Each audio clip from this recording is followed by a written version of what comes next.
شروع اللہ کے نام سے جو بڑا مہربان نہایت رحم والا ہے۔ السلام علیکم ورحمۃ اللہ وبرکاتہ۔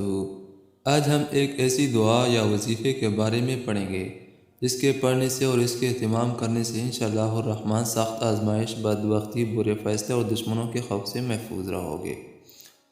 4 دعائیں مانگنے کا اہتمام کیجیے، اور وہ دعائیں یہ ہے: اللہم انی اعوذ بک من جہد البلاء ودرک الشقاء وسوء القضاء وشماتِ الاعداء، جس کا ترجمہ یہ ہے: اے میرے پیارے اللہ، میں آپ کی پناہ میں آتا ہوں سخت آزمائش سے، بدبختی کے لگ جانے سے، برے فیصلے سے اور دشمنوں کے خوش ہونے سے۔